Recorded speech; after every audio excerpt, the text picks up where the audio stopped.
Welcome back. Now, this is part 2 of my commentary on the conversation between Jonathan Pageau and Mary Harrington. In part 1, we explored how the world became flat.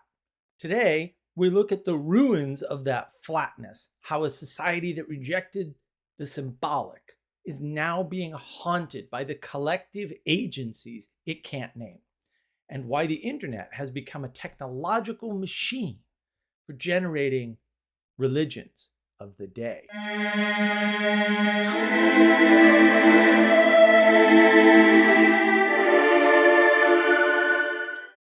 Does have a place. These types of things obviously have a place in the symbolic world. You just have to know what it is the things are doing. The memes, I think a good way, probably the closest thing I can think of is adages, like old adages. So you have some very, very powerful but very applicable adage that you can use. And it's your wit is in the capacity to bring up the adage in a way that is both completely right but also surprising. And if you can do that, then you get that people react. I suppose that is. Wow. So that is remarkably wrong and very complicated. As though that's what people are doing. People aren't doing that with memes at all. What they're doing is they're trying to connect. They're trying to get into a state where they have a connection with another human being. And as I said in the last video, memes are lame and they don't really do that very well. But they do it as well as saying, hey, I like Nike shoes. Do you like Nike shoes? That's awesome. They do it that well. So, but better than nothing. The question is, why are memes the things we're using? Like, what did we lose that memes came in and filled the vacuum for? That's the real question, right? Not some super intellectual hyper, well, they're being clever in a way. It's an IQ test or something. No, it's really not. Like, it's really not. I can understand why intellectuals and pseudo-intellectuals alike might want that to be the case. It makes their tribe bigger. They're the biggest tribalists around are intellectuals. Don't tell them that. They'll get very upset. Also, I don't care because still true, easily proven. This is them just projecting. Like, oh, if memes were not garbage and trash and indicative of a fallen society that wasn't quite as fallen, at least not in that way before, no, they're definitely these very complicated psychological, intellectual, IQ testy things. No. Distinction is actually very clear in what you were saying about how an icon is an encounter with a person. Yeah. And I think I don't think I've ever heard it stated quite so plainly before that it might not be a physical, tangible person in front of you, but it is nonetheless a person. Yeah. That it exists in a slightly different dimension, but is still very real. Yeah. And is considered much more powerful than I am, for example. It's a different kind of person. Well, and whereas a place is a place. A place is a place, and a person is a person, and they might have some similar attributes in some in the sense of being intangible. Yeah. But a place of meaning and. Wow, that's a stunning amount of dualism to talk about relationship, which is what memes are, right? They're trying to establish a type of a relationship because we're cooperative peoples, us humans. And yeah, I don't understand the dualism. I really don't. I can only assume they can't hold three things in their heads at the same time because I'm running out of explanations as to why this is so prevalent. And it comes up so often, especially while people are working something through that they're sort of struggling with. Right? It's almost like they can't see a constellation of possibilities. They can only see two at once, and then they put those in opposition to one another because what else are you going to do? Right? And that's part of the issue, right? When you have three things, you have more perspective. You have higher contrast, which means you can see better. But maybe they can't see better. Yeah. Honestly, I don't know. And a person in the symbolic world, a place and a person are not the same at all. No. They function quite differently. Yeah, and I think that memes, there are religious cognates to what memes are doing. There are forms that in a religious world you will use to signal that you are entering a certain mind space, right? So let's say let us pray. You say something like that, and therefore what it does, it wakes everybody up, and you realize, okay, now I need to be in a certain posture, and then the content of what's going to be said will vary, but there's something that sets the space up for the discourse, and I think that's mostly what memes do, but they're quite wonderful. It is our version of aristocratic wit, goes through memes now. So. Wow, I don't think memes set up any kind of space. They are actually formalists, and there are types and subtypes of them, like Wojak, which I mentioned previously. So I don't know where any of this is coming from. I'd love to see any sort of evidence of this sort of a thing, because this just looks like pure projection to me. I mean, I can't imagine memes functioning that way. Again, I've given people memes that they don't understand at all. Whereas everybody has some innate sense, let us pray, right? It might not be, we'll say, super consistent, but it's far more consistent than memes and the meanings conveyed by any single meme, or we'll say any set of cultural memes, because the cultural memes are constrained by culture, and any random meme can point to any two things, but they're about relationship. So it's weird to hear them talked about in this particular way. Thank you. That's really clarifying, because I was thinking, is this just religious iconography but done weirdly, or no? Actually, no. It's something cognate but not quite the same. But there are certain mimetic characters that have appeared in the meme space that have a more religious connotation. Pepe was one of them. I think now that's kind of gone, but. In 2016, he really had a kind of really, and even said that he was an incarnation. So, they were half joking, but this idea that he was an incarnation of an Egyptian god, that there's this whole mythology Kekistan, around. Yeah, that's right. Remember? I remember. And so that's one of them. But there's also Gigachad. Who's a kind of martial figure. Right, exactly. I mean, you could make the case that Amelia is a sort of Athena-like goddess of war. Possibly, yeah. I've never. Yeah, the Yes Chad is one of them. Like, there's several of these memes that are they do have they still play a mimetic role, but they have a more aspiration, or like a relational. They're kind of signifying. They're pulling us in a direction, you could say. So why do you? Well, I would say they're deeper and more universal. So, like, the idea of Chad is basically the redemption of toxic masculinity. That's really all it is. And so it just turns out that when you go back to the rich, not flat world of memes, the further you get away from memes and the closer you get to archetypes, the more religious it looks. So this is 0% surprising. See the video about transformative coupling that I'll make sure I release before this. And then you'll understand all this stuff much better, I think. This is a crazy way to talk about these things. They're way overcomplicating something that's really about human connection and relationship. Because of the fall of the Fourth Estate and other things are necessary now and have been decentralized. Because that's the key, right? What happens when you try to do decentralized sense making across cultures, which is effectively one of the things that the internet enables. It might be the worst thing the internet enables, I don't know. Well, that you get memes. Of course you do. What else could you get? Is the better, like, what else could you? What were you expecting exactly? That everybody would have the kumbaya moment because we all just see everything the same way. The people who live in the mountains, people who live on the plains, the people who live by the water, the people who live near the ocean are all just going to, see the same Chad. No, in some cultures, the Chad is the small guy who rides the horse and can shoot an arrow at the same time, which just blows my mind because I think that's probably magic. And in other cultures, it's not the guy who rides the horse at all. It's the knight in shining armor, whether he has a horse or not, because sometimes the knights didn't just ride horses. So in other cultures, it's the bowman in the back. He's got big arms and maybe kind of scrawny, but he's got big arms. He's strong. strong physique in some sense, right? All of these things are different. In Japan, there's sumo wrestlers. Like it's like there's all kinds of, but the idea of Giga Chad represents all of them,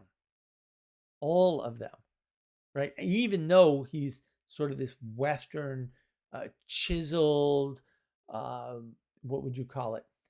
Very stark, sharp figures like you find in cowboys, right? It's very much of America, but it represents whatever Chad is in your culture somehow. That's a more interesting conversation to have. Like, okay, what about these more universal, we'll call them deeper memes? What's going on there? That's why they kind of seem religious. But if you think Chad's close to religious iconography, man, you had a lot of climbing to do. That's quite a few steps away. But it's good that the contrast is seen. Oh, there's a difference between these things here, right? I don't think the point about Set is at all valid. Like, that just looks like making fun of cult culture by making fun of yourselves. Like, oh, we all see this thing, we're all repressed because of it. Because you don't remember what's going on at this time is the people who were repressed by the rise of, we'll just call it toxic femininity through feminism, right? Through this, not only feminism, but the over-feminization of culture, at least of culture in the quote West, that those people had gotten together and they were now a force where they had not previously been a force. Okay? And they burst onto the scene. They do it in a big way. They, at one point, don't like cults. And on the other point, know that they're a cult and don't care. And that's how you get Pepe and Kekistan, right? And why Kekistan? Well, Kekistan represents a nation, an actual nation, though, or as close to their conception as they can get, which is a bunch of people with similar virtues and values and beliefs about how they should be manifest. That kind of nation. So they invent their own nation because they're indomiciled, they're homeless, they don't have a place. So they invent their own place, and it's in their own world building area, which is called the internet, right? And it comes out of 4chan, the good old 4chan, or maybe the second stage good old 4chan or something. And from there, it kind of proceeds, right? And that's what's going on. And again, this is partly due to the fall of the fourth estate, although other institutions were failing at the same time. And so these guys come up with their own sense making and their own symbolism. Of course they do. What else could they have done? They were being repressed, and you can only repress things for so long before they come roaring back. I think the symbolic world has come so roaringly back to us in this day and age. Why is this happening? Yeah. You must think a lot about this. Yes, I mean, definitely I do. I think that there are a few things. Of course, I think that the new atheists were very helpful. They're really quite useful because their version of what they said religion was and what religion does was so thin that at some point it just and it just blew away. And so I think that they were really helpful. Like the Dawkins types were helpful to a kind of religious revival and a kind of return of symbolic order. I do think that it's also, I think that. So this is so interesting. On the one hand, these people will claim like, oh yeah, the new atheists were very helpful. On the other hand, no, they did a lot of damage. They did a tremendous amount of damage.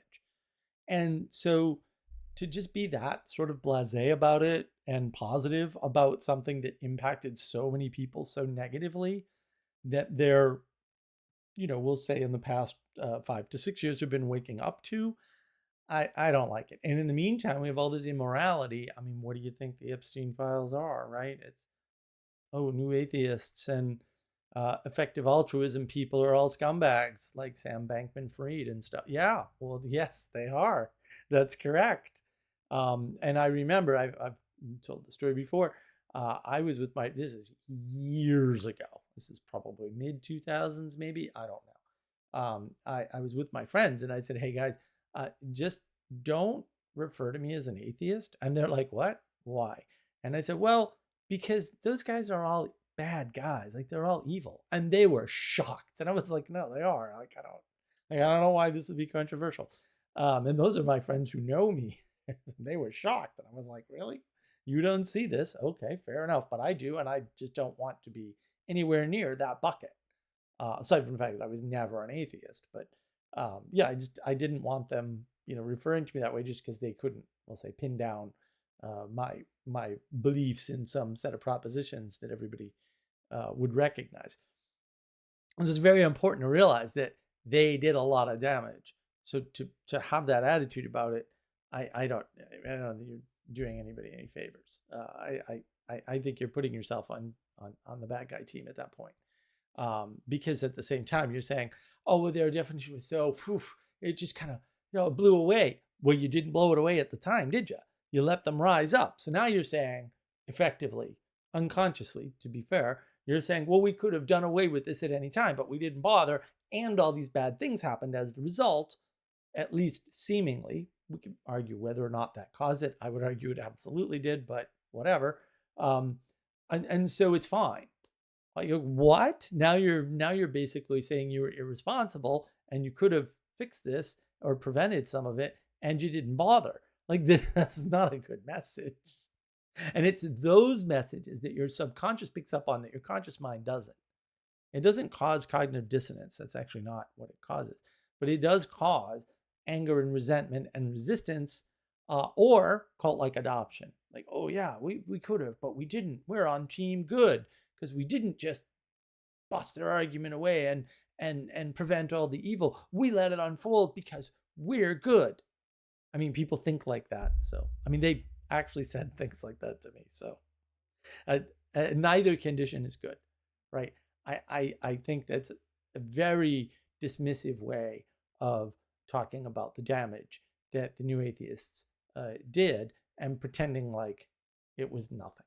There's also something about technology which in some ways turned against itself. Technology has been, for the past century, a means of evacuation of religious forms, through the replacement of participation with entertainment. Mm-hmm. There's all these ways in which it has been, the kind of deconstruction of space through the capacity to have friendships and have discussions with people that are far away, the breakdown of community, all these things are happening. But all of that and the acceleration of narrative through technology. But one of the things that's done. So I'm just gonna, because I know this goes on for a bit, and then they mention morons. Basically, the way he's talking about technology as though it's an agent in the world, right?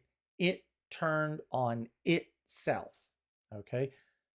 That's ridiculous. Technology can't turn on itself. It doesn't have an inherent telos, right? When you're talking about technology, I'm just going to tell everybody, like, it's going to be really embarrassing, guys. It's just, you're just talking about tools. You're not actually talking about anything else. I'm sorry. Hammers are technology. Do hammers turn on themselves? Can they? Can they really, though? Is that possible? No. Well, if hammers can't do it, hammers are technology, what are we talking about? Yeah, we're talking nonsense. That's what we're talking about. We want to believe there's an agency in the world, which this is especially strange at this point in the conversation, given what happens very shortly in a couple of minutes here, right? This is a very strange way to talk about the world, given how they're about to talk about the world, right? Technology doesn't turn on itself. Technology isn't responsible for the things he's giving it responsibility for. The bottom line is, if you have a healthy formation, and the only reason why I say this is because there's lots of people that do. If you want to get extreme about it, I'll just point to the Amish and say, are you saying the Amish are correct? Because sounds like what you're saying. I don't believe the Amish are correct, but you're kind of putting yourself in this logical box where you're going to have to say, no, the Amish did nothing wrong and are completely correct. You're not going to have a choice. It's not optional for the world to unfold any other way if you start talking about technology as some kind of creature or agent in the world that can turn on itself and that can replace entertainment or something, or create entertainment, which I don't think at all it did. Although you might be able to make a case for that. I just don't think, my opinion, that it did. I think entertainment, it doesn't, I mean, it can be helped or hurt by technology. It doesn't really matter. Of course it broke down communities, but the question is why? Because that's really the question. Because when you look at the history of something like the telegraph, which is where this all begins, right? The telegraph is the biggest single change in human interaction through technology of all time. And everything, including the internet, flows from that technology directly and from nothing else, right? It's all telegraph. Once you have a telegraph system, everything changes. So that's the pivot point. But what you can't say is that made things worse, because in the beginning, the telegraph and the telephone actually brought people together in important ways. And in the beginning, the internet did not destroy anything. Actually, it brought a class of people together, a class of people that had access, because the internet came for the general population outside of its military applications, came from the universities. That's how you had an email address. Email was invented in a university, right? This whole @ that's right, the so-called killer app. All of these things are historically clear. The internet does not have this immediate effect of destroying communities. In fact, it created a bunch of communities. In fact, all of my friends who have been around for a very long time, who I've known since, most of them since I was 17 or 16 in some cases, that was internet. 0 of them are college, because I didn't go to college. That was all internet. So a bunch of the communities that I became part of, and in fact, easily saved my life when I was homeless, because I didn't have any safety net in the family. That was the internet. So that built community for me. So I don't know what you're talking about there. Something changed, absolutely, but it wasn't the technology. That's the important part. Technology didn't change. It was there, and then it just started to get used. Oh, well, that's a much more interesting question. Why did that happen? That's the bigger question. And it's actually made us sensible, I think, to those things. So, for example, like an ancient, very wise person would have been able to see a kind of agency that runs through a century, and would be able to see the angel, right? That's this kind of principality that is running. But now it's 3 days, right? That's So right. now you see a will that runs through the population, and it flares up, and it absolutely wants something, right? It absolutely wants something, and it runs through everyone in a few days. And so you can actually see demons again. One of the things I found most striking, and I think we've talked about this before, haven't we, is the re-emergence of a word like egregore amongst people who self-identify as rationalist, but simply have no language to account for what they're seeing, which is just right in front of you, and you can't not see it. Short of just not refusing to see anything at all. And have been forced to reach into occultism for a term which gives any sort of useful account of what they're seeing. An intelligence composed of multiple intelligences, a sort of collective agency, which then becomes something potent and, obviously and visibly self-propelling. Yeah. Now, this is great. This is my favorite part of the talk. Finally, right? When they first used the word egregore, we'll say in the meaning crisis corner, right? It was Jordan Hall and guys like that were all getting together, and it was John Vervaeke's hyperobjects, and then egregore.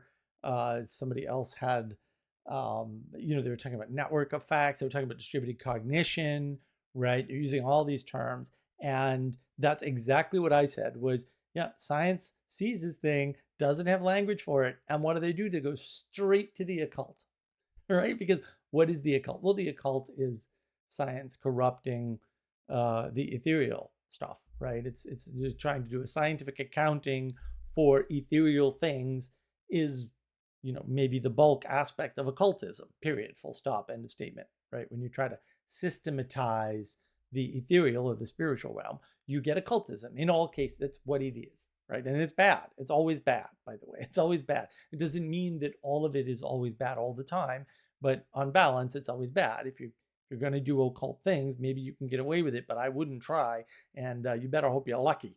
It's just a bad plan. So I'm glad that Mary's noticing this. I mean, like I said, we noticed it years ago when they first started doing it. I was like, people were like, "What is this word? Why are they using it?" And Paul Vanderklay talked about it, and I was like, "No, actually they just ran out of words, and so they had to go back to another word, and because they couldn't use the science where distributed cognition didn't quite catch it, right? Collective intelligence, collective agency didn't quite catch it, the idea of distributed cognition, and so this is all stuff that was already in the computer field for years before the cog-sci people got a hold of it. They should probably just listen to the computer people who have done more work on intelligence than they have for much longer than they've been around. But I'm glad that somebody else also just sees it. Like, yes, that's all that's going on. It's not hard, right? They had to have a new term. They had no choice. We got to have a new term, because otherwise it doesn't work correctly. Yeah, it doesn't work correctly without the new term. So that just made me pleased as punch. But now you'll notice they're talking about, Jonathan's already used the word demon. Okay, bro, why isn't the technology being used by a demon or showing you the demon, right? Because now that's what he's saying. He's saying, well, technology is moving so fast, it's showing a demon. Okay, yeah, and the demons are coming and going very quickly because technology is a lever, mostly on time. And so, yeah, that's a big problem. That's a big problem. Yeah, and I think, it's a first step.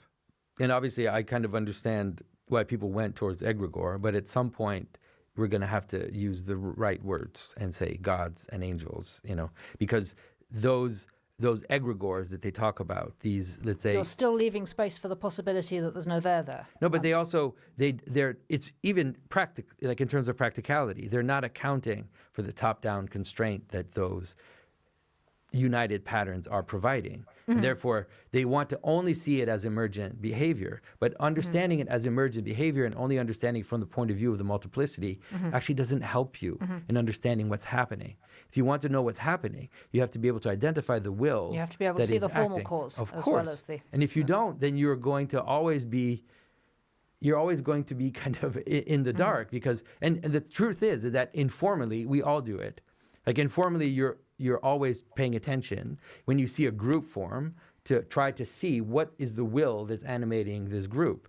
And you're not thinking, oh, this is an egregore with an emergent properties that are joining this group together towards something that's going to fade away. No, you want to know, what do these people want and what are they doing? And therefore, even in terms of practical terms, even the most secular person is still thinking top-down. Even though they don't want to admit the existence of the top-down intelligent factor, they're doing it nonetheless. So why not just get over your teenage rebellion and accept that there are intelligent patterns that are non-human, that act on us and that constrain us towards certain purposes, and then it'll be easier to understand a city. It'll be easier to understand teamwork. It'll be easier to understand internet fads and political movements. All of that will be easier to understand if you think that way. That was great. I have no real beef with any of that. It's perfect. I mean, I think the one niggly thing is Mary Harrington used formal cause. It's final cause. That's the top-down thing, is the final cause. Right? That's more important. Like it's not Aristotle's four causes are everything has all of these causes, right? Or all these types of causes. And that's where people get confused, because you can only hold two things in their head apparently. So 4 is too many, or more likely 3 too many, because really, if you're only holding 2 things in your head, it's going to reduce to 1. That's why they talk about the one and the many, so they can split things into 2 and then recombine them, like they're chemists or something weird. And that way of thinking, Jonathan's right. It's just they're emergent. They deal with the world in a top-down fashion, although I don't think they see the top. I don't think they see the top or the down. These people seem to think they are at the top And when they see something like an egregore, their first response, because this is Jordan Hall's first response, was, we need a bigger egregore that we can control to fight the other egregore. And I was just like, when I first heard that, it was the live stream a few years ago, I was just like, are you okay? Like, what are we doing? And I mean, I think he's since, ended up going to church and stuff, but like, that's the way these people think. Like, there were 3 other people, I think, in that conversation, and they were all nodding. And I was like, you guys, if this is what passes for intellectual internet discourse, we're all in trouble. This is really silly. Where you're using an occult word saying we need to summon a bigger egregore that we can control. And I'm like, you're describing demons at this, like, actually, like, there's no difference in your description between summoning an actual demon, making it do your bidding against other demons, which that's worse than, I think, than doing, like, make this person in love with me or something. That would be a better use of a demon at some level. If any use of a demon could be appropriate, which probably not, but also, like, wow. So I don't think they have a sense, right? Other than, if we all get together, we're bigger, which is just a weird way to think about the world and also quite incorrect. And that's the solution, right? I don't think they can see top down. Part of the magic of Peterson was pointing out hierarchy is older than trees. Like, that's the big thing. I mean, that's probably more than anything that what got people, like, re-engaged with religion, is probably just Peterson just pointing that out over and over again, in ways that were demonstrably linked to science and dopamine, which is a weird way to do it, but hey, it worked. Like, who am I to question the great man on that one? He pulled it off. I thought it was silly and too obvious to be useful, but it shows what I know. So, nope, that was super helpful for people. And I don't think they'll, like, we'll say, readily admit that as much as you might like, but definitely true. Super important. I think it's super, super important to realize that. So it's not so much that they're dealing with hierarchy, it's that hierarchy is unavoidable. And even if you can't speak in it or even think in it, because I actually don't, I don't see a way that they can think in this way, actually, yet. I mean, it's almost certainly possible, I hope, although maybe not. But they don't seem to have the conceptions correct at all, right? They're just acting out the pattern because you're in the reality. You're still constrained by it, which is important, right? Part of the definition of reality is it's that which objects to your subjective experience, and that's the way in which it's objective. Oops. In my observation, the younger somebody is and the more native they are, the more intuitively they get this. Yeah. And sometimes the most desperately vulnerable people to these kinds of formal, non-human, really, really quite palpably agentic forms tend to be those who were raised in the TV age, or even before the age of sort of mass kind of mass engagement television, and for whom these kinds of this kind of mimetic potency just doesn't seem quite as extreme as it is, and so they don't realize how taken over. Yeah. Well, and I think there's a deep problem here that Mary has. I mean, everybody is seeing time as an arrow and people as a single person, and saying, oh, well, people who weren't captured by TV. Now, I have a friend who lived in Marlborough with me. He did not. He lived in a very upper middle class, normal neighborhood. He did not encounter a radio until the age of 17. Okay, these people are out there, and some of them are your neighbors, like, for real. And he was in the military, all kinds of interesting adventures, but he didn't have a problem understanding egregores either. And I know people with plenty of exposure to TV. It's just they also happen to have gone to church a lot who have no problem with egregores. It's not the TV doing it, right? Like the TV can't destroy that for you if that void has been, we'll say, properly filled. And I think that's where the confusion is, right? There are people now, and not just the Amish and the Mennonites or something crazy, but there are plenty of people like everybody in the Midwest practically, right? Who, you know, you can make fun of them as fundamentalist Christians or whatever, but actually they don't have these problems. It's the people that aren't fundamentalist, crazy religious people that have the problems. Are they really crazy then? Is that really what's going on? Or were they right to say dancing is too prone to the devil or something? I don't know, man. I I gotta tell you, it's sure looking like they aren't so nuts and that they're the good guys, irrespective of whether or not they went too far or there's a better way to do it or whatever. They are all immune to this despite having exposure to these other things. And I know a lot of people like that, like they had exposure. And it's weird too, because you're talking about TV program, like you can talk to them about a TV program like Friends, and Friends is horrific. It's just horrific, right?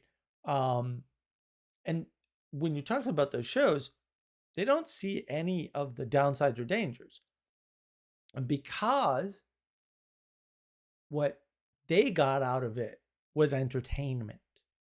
They didn't get any formation out of it. They were already formed, and therefore Friends is entertainment for them. And so they don't take it seriously, right? Or, a lot of the shows like Married with Children, like those did not have the stunningly deleterious effects, negative effects on those people.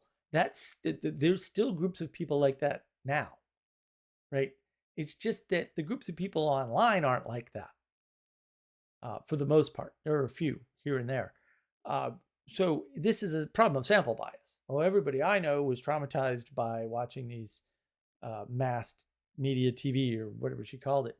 But actually, most people weren't. It's just the people you know, and you're oversampled, and like fair enough. It's almost impossible problem to overcome it at some level. But it's important to recognize that those things don't have that effect. They have that effect when you're missing something, right? And if you're not missing that thing, those things aren't quite so dangerous or harmful.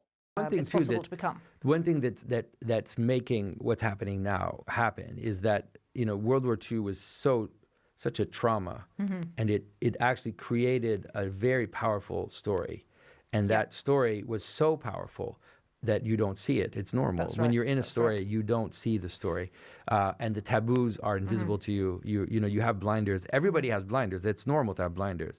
But what's happening now, with the boomers kind of slowly passing away, and especially their parents, those that actually experienced the war, they're pretty much gone, and so the memory, the direct connection to that origin is fading.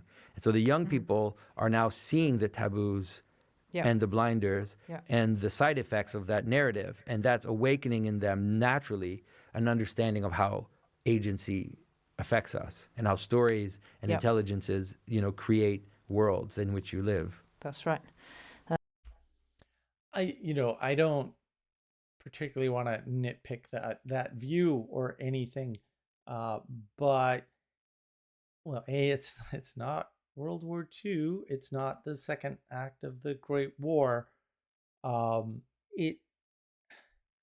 natural proclivity towards seeing, we'll say, the problems created by the previous generation's mythos, because it's really the myth of World War II. That happens with every generation. So then the question will be, well, why didn't see the problem? Like, why didn't this happen before? Well, it didn't happen before because the description's wrong. That's why it didn't happen before. And how do you explain the 60s? Right? And then how do you explain, well, Vietnam bad, but World War II good, and all that? And the problem with describing something as a trauma is the definition of trauma is ridiculous and absurd, and everybody goes through trauma, and everybody's trauma is roughly equal, unfortunately. You have to ponder an objective material reality to start judging traumas against one another. And the worst thing that ever happened to me was I stubbed my toe trauma. It's still the worst trauma that you've ever had. So it doesn't matter if somebody else has a different trauma, like to that person, it's still the worst thing.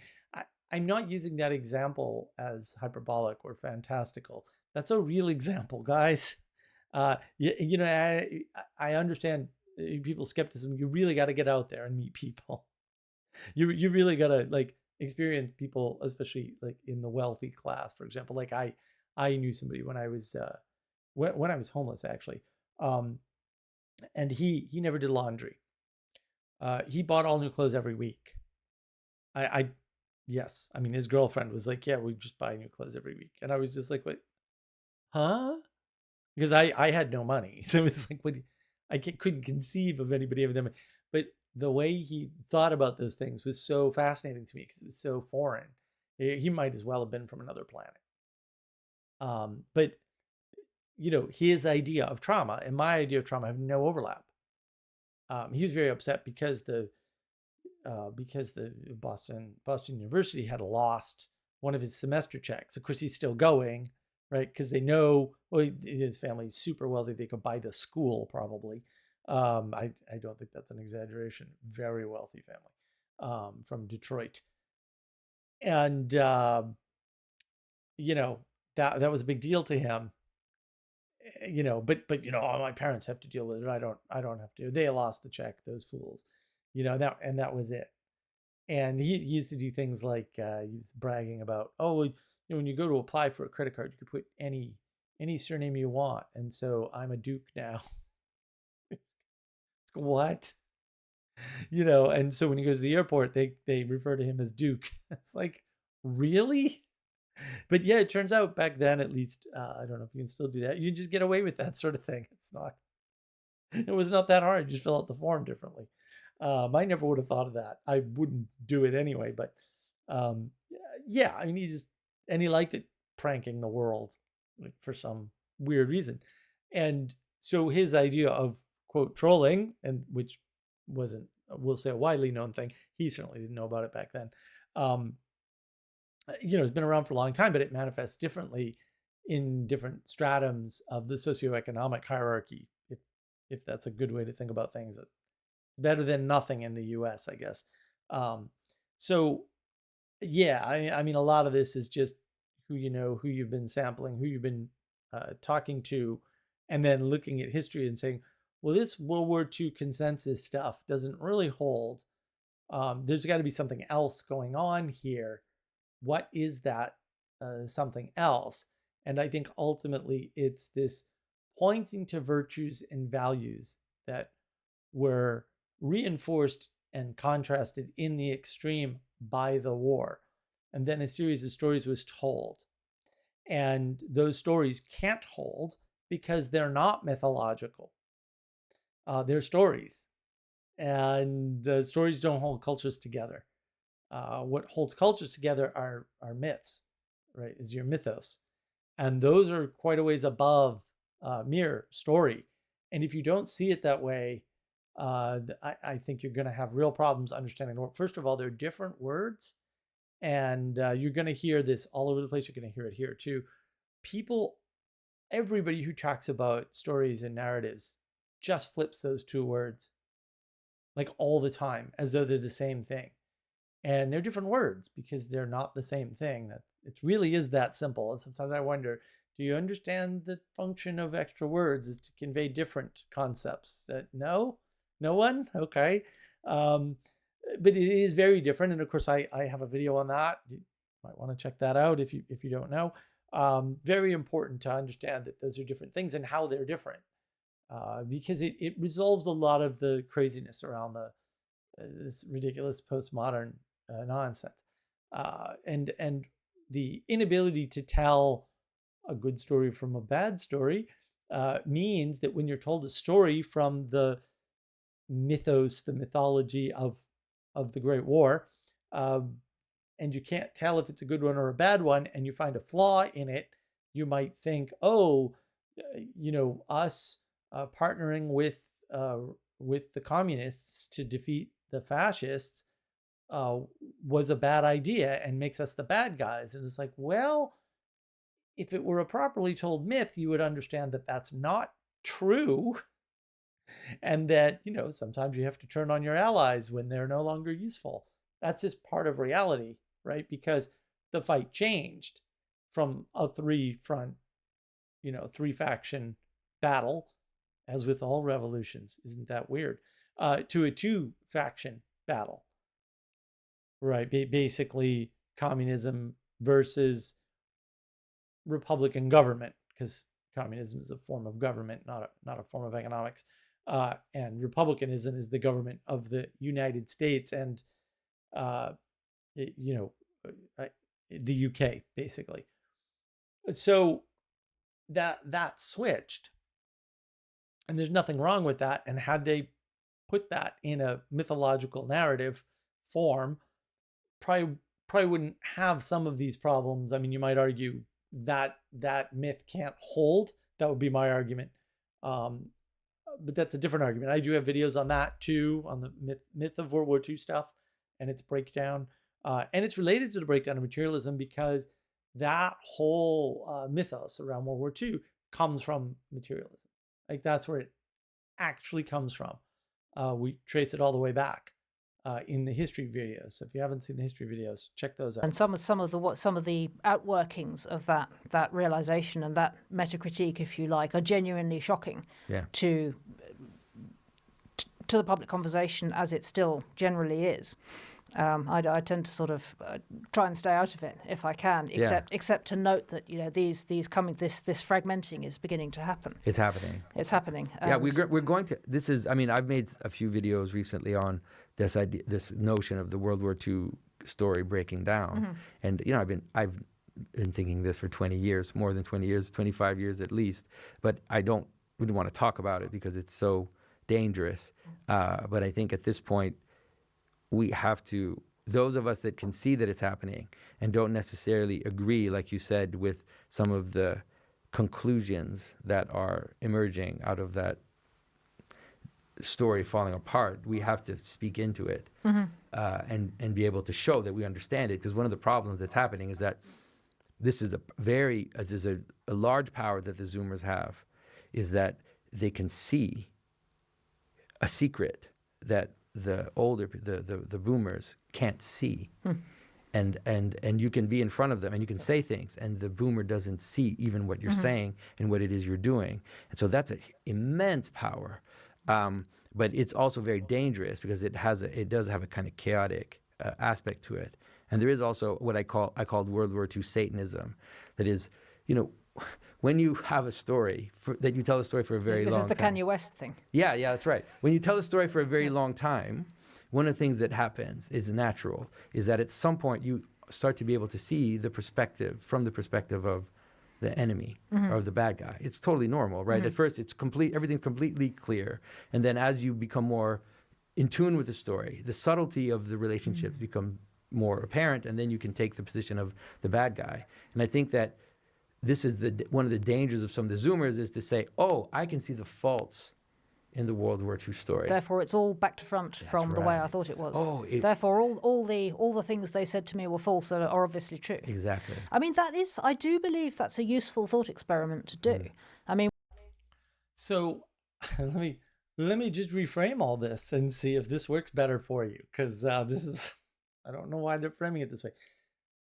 The real problem is when the higher forces, the spirits of things like the Fourth Estate, whatever you may think of the Fourth Estate, and I never thought highly of it. I think that's already a problem. Like, once you have a Fourth Estate, you already have a problem. But doing without it is also not an option once it's happened to have happened, right? Because now, why did it happen? Right, the why did it happen is important. What gap, what vacuum does it fill? Once you have that, once that occurs, right, and you break that down, what you have are a bunch of people who, quite honestly, aren't equipped and aren't wise enough to understand the subtleties of something like, well, look, Europe didn't have a left and a right. Most of the Europeans that I know still, although it's sort of starting to flip, which is weird, knew that Hitler was a leftist. All the fascists were communists first. And they just found the flaw in communism and said, well, let's just skip to the end, fascism for everybody. That is the only natural conclusion from communism. Fascism is honest socialism, as Carl Benjamin Sargon of Akkad said years ago now. That's true. That was always true. And that's something I don't think the boomers can't see it. I think they understand the relevance. And so when the Zoomers bring it up and say, well, can't you see that, you sided with a guy who was just as bad as the guy you were fighting? They're like, yeah, no kidding. What's your point? Because it's not like there's an alternative, right? It's like these fools who say, oh, well, no, we definitely shouldn't have done the nuclear weapons. It's like, well, if we hadn't done that, what do you think would have happened, right? And it just turns out that even under the most reasonable and optimistic estimate, twice as many people would be dead, and Japan never would have recovered, and the ethnicity of the Japanese would be gone, right? And the people at the time had a fear that might be the case.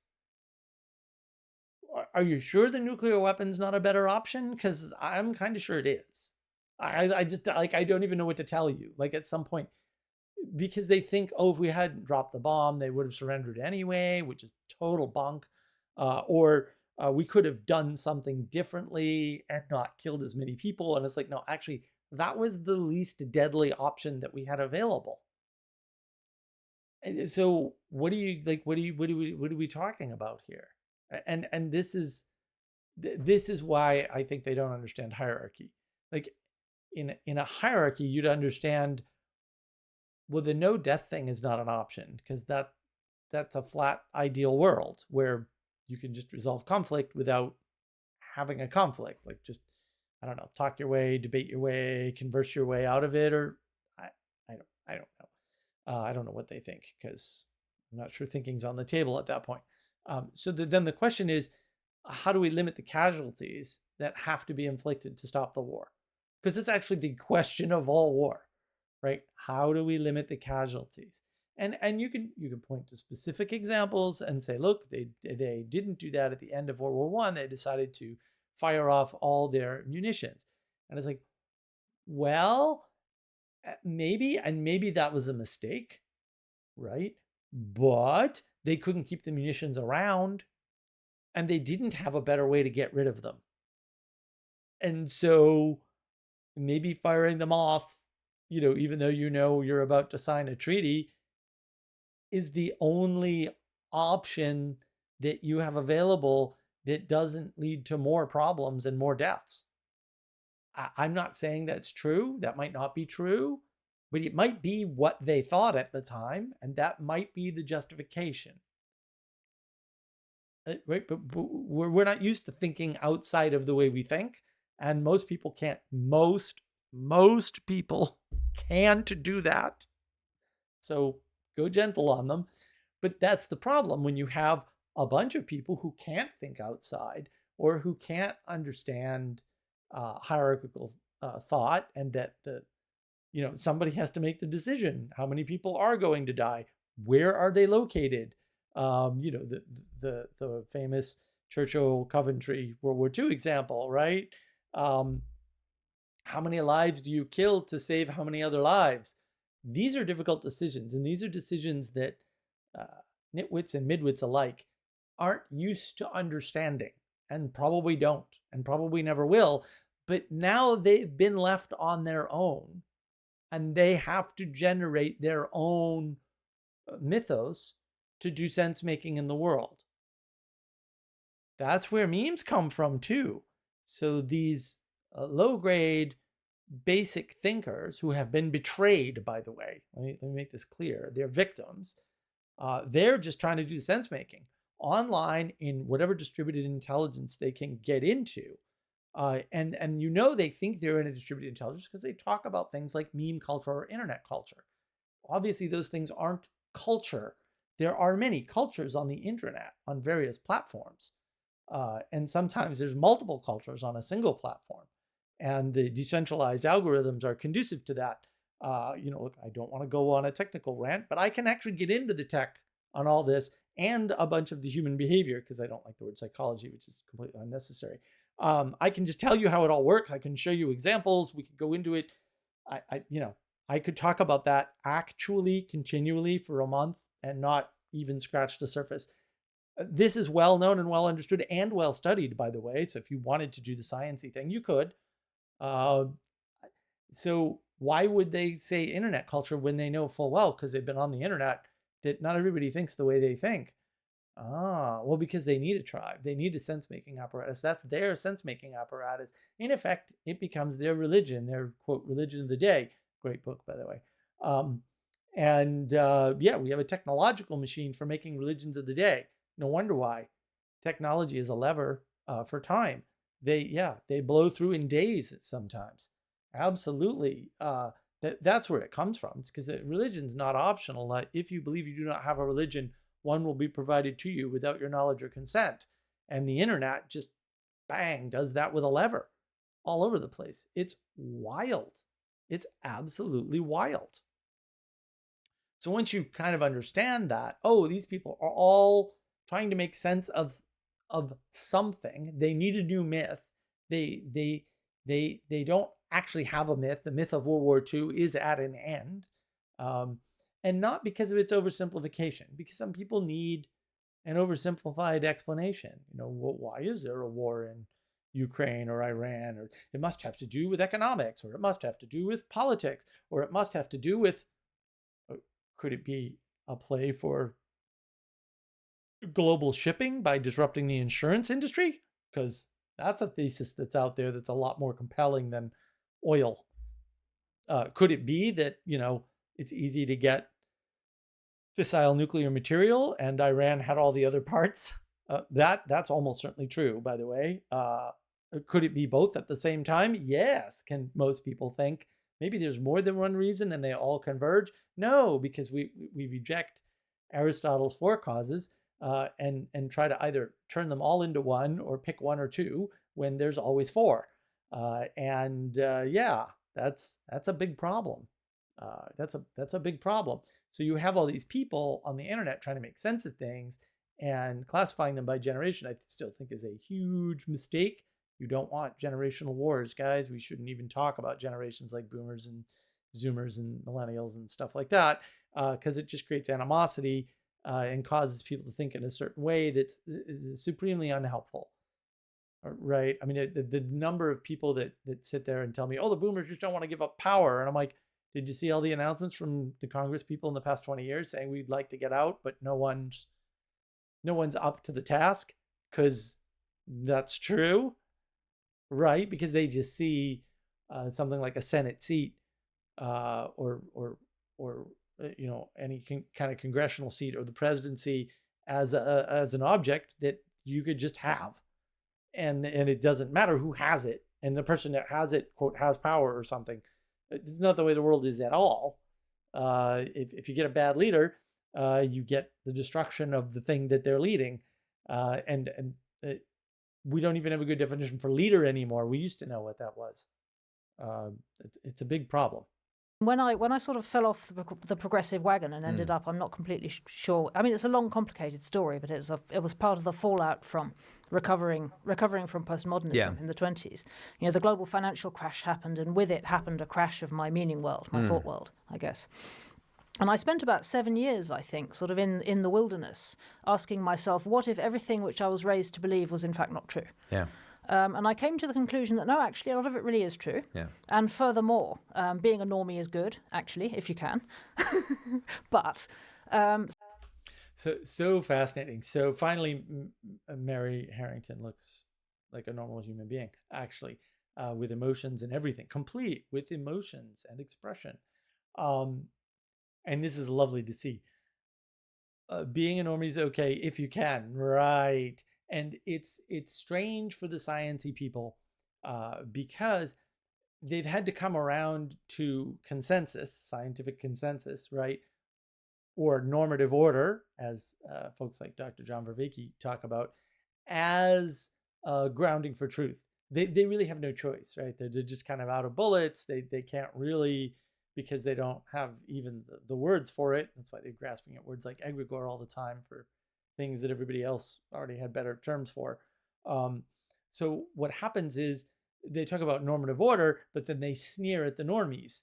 And it's like, but if normative order is true, or consensus is a reasonable way to, we'll say, know truth or understand reality, then the normies are right and you're wrong.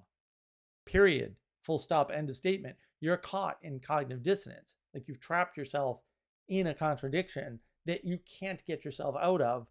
And you did that to yourself. No one did that to you. You're a little stupid, actually.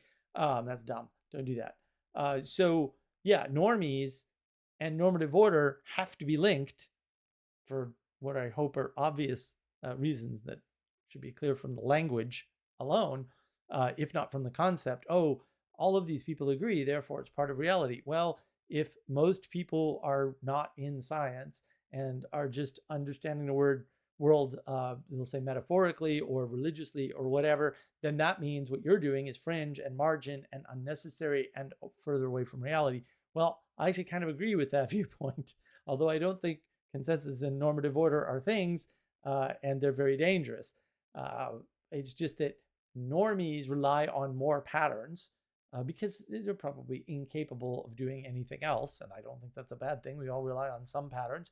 They just have to rely on more, maybe, or different ones or something, and that's why they do better, right? That's why they're normies. They have frictionless lives in so many dimensions that the non-normies just have nothing but friction with, right? And that's the real issue. It's the normies with the long-lasting marriages, for example. It's the sciencey guys that get 2 and 3 divorces or die alone, right? And that should tell you something. That alone should really make you think quite a bit, right? So yeah, but it's good to see Mary here talking about, look, I mean, if your world is, the world works economically this way, and you have a financial crash that you're lied to about, by the way, completely. See my video on Domicide in 2008. Then yeah, I mean, that's going to cause an existential crisis. I mean, my existence wasn't wrapped up in economics and finance, so that didn't have that effect for me at all. I just, yeah, whatever, this happens all the time. Every 15 years or 20 years or whatever the heck the cycle is. I think back then it was 10 years. We have a big crash and it causes a big problem. And yeah, maybe this one is, we'll say, at a slightly higher level of the hierarchy than we're used to or whatever, but also who cares? My day goes on, right? I have the same struggles I had before the crash, right? But I can see why, if you've reduced the world to economics or even to politics, that would create some issues, that crash. Some of it isn't true, or some of it's true, but not in the way we thought. And so actually some of the things my grandma believed are true, and not, in fact, the things which the rebellious counterculture which came after her. Yeah. And in some of the old wisdom, some of the even older wisdom still works, and works better than the countercultural one. Yeah. But the answers to that thought experiment were so much richer than just everything bad is good. Mm-hmm. That's just it's too linear, it's too black and white, it's never good enough. That's the binary thinking that she's talking about right there. And congratulations, more binary thinking.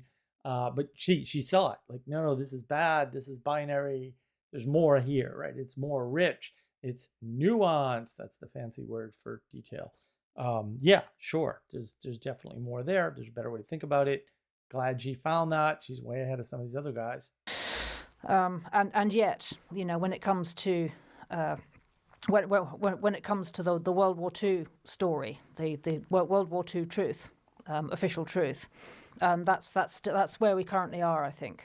is the as you say, there are the sort of World War II Satanists, Yeah. who are sort of singing along to Kanye West's now banned song. Yeah, and and it's difficult because people don't realize, that they're doing the same thing, that Ozzy Osbourne did in the 80s. They're That's doing right. the same thing as Alice Cooper. That's There's no right. difference. It's just that the Satan that they're embodying, is a more local one, and it is not. It's not the Christian Satan, but that's what they're doing. And so, and also, I think that as, let's say, the older people in the room, we should have enough wisdom to be able to identify that and to not pearl clutch and to not freak out, but rather to be wise enough to be able to reorient. What in fact are we speaking to here? What's the challenge which is being mounted here?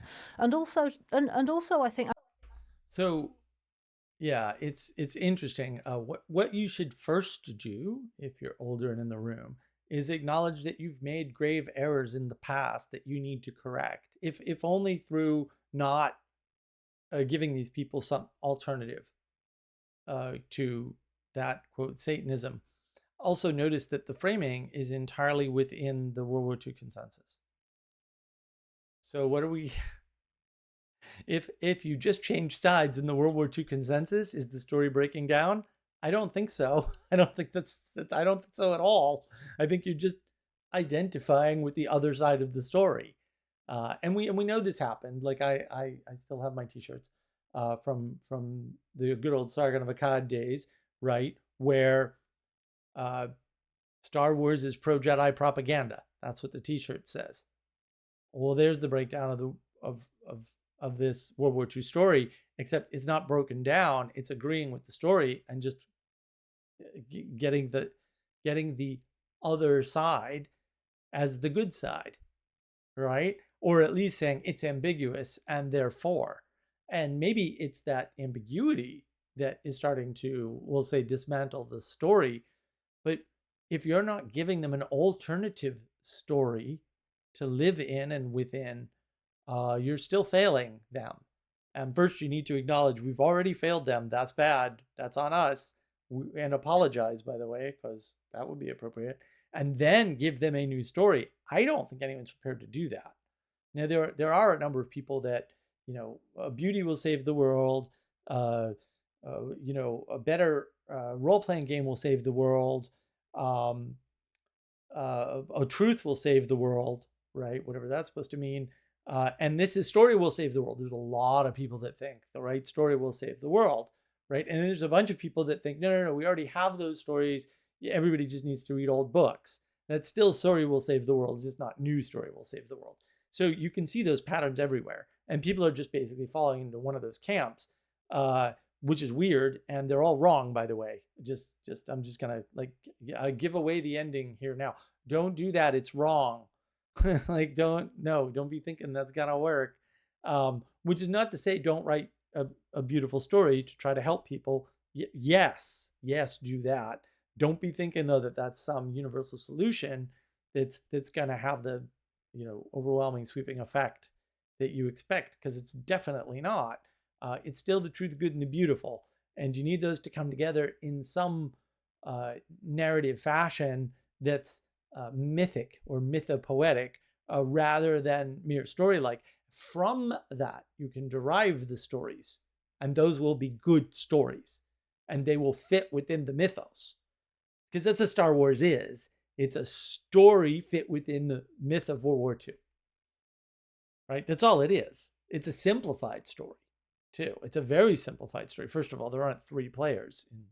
In World War II and World War I, for that matter, in the Great War, there's 3 players, not 2. Sorry, all right? And 3 big ones, we'll say. And if you're not recognizing that, you are at the story level. Star Wars doesn't have 3 players. It has 2. But I think you need that. Like, there's a lot of people that can only hold 2 things in their head, and so they need a this is bad and this is good kind of story. Absolutely, that's not mythic, right? It's just, it could be an interpretation, a retelling of a part of a mythos. Sure, absolutely, it should be. But it can't have all the elements, because the people you're talking to can't absorb all the elements. That's the same reason why I say, read an old book is a bad idea, because a lot of people won't be able to. How many people are going to see all the things in Moby Dick? See the Moby Dick book club. I'll link it here. I saw a bunch of things. The people joining us saw a bunch of things. Not everyone's going to see those things.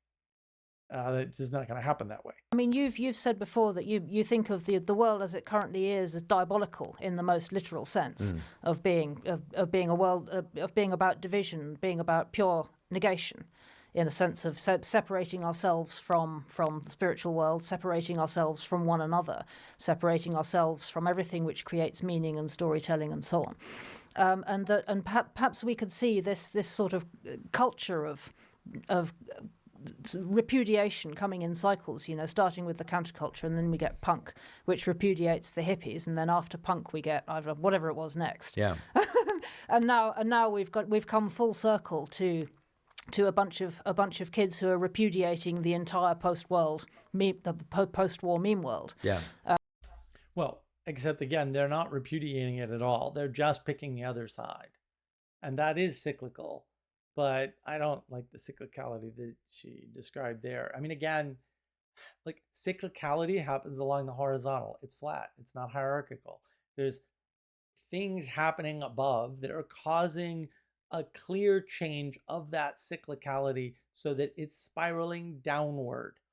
I would argue the best way to understand those things is objectivism, materialism, individualism. See the live streams on that. Right, which and this idea that you're separating yourself from the things that create meaning is nonsense. What creates meaning is meaning manifest as a result of your participation. There's no like created meaning. I don't like the word created anyway. I think you just reserve that for single event. The idea that you can't manifest meaning if you're continually separating yourself from everything or identifying against, that's the identification against separating yourself.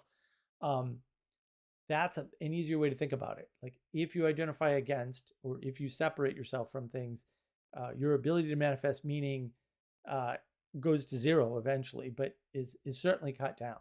If you want to have maximum meaning, you need to be able to participate with the maximum number of local things pointing to the highest thing. Right, that's roughly my version of go to church at some point.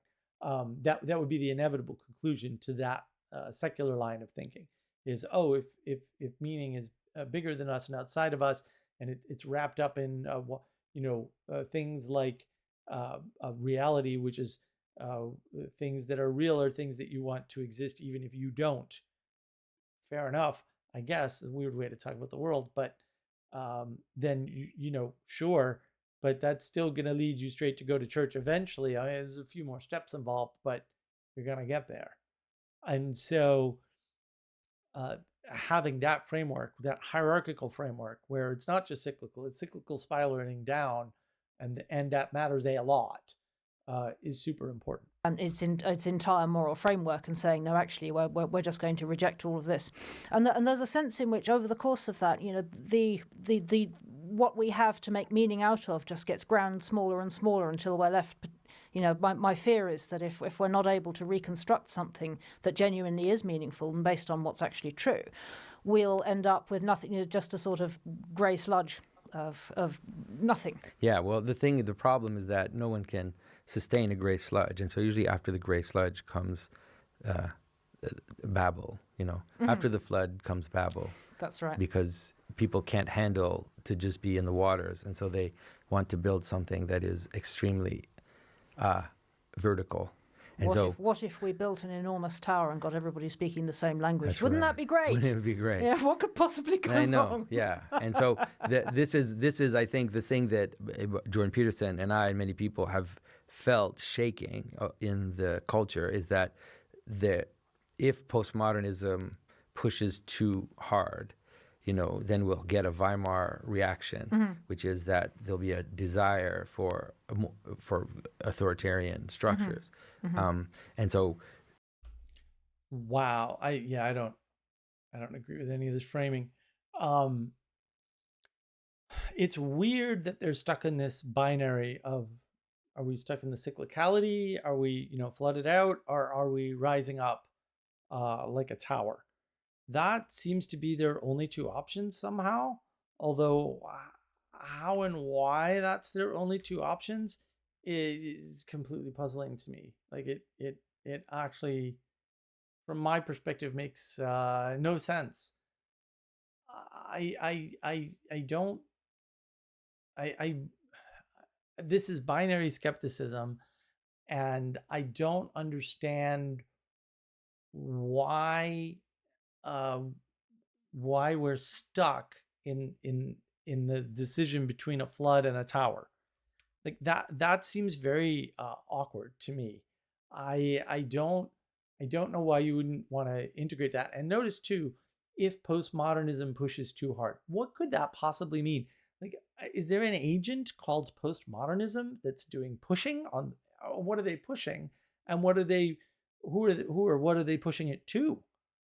See, these are very sneaky ways of sort of, to my mind, revealing that you're not on the right track, right? Revealing that you're sort of relying on something that you can't define. And I don't understand why this is difficult. Like, obviously the scientific consensus, because it's based on normative order, would have us all speaking the same language on purpose.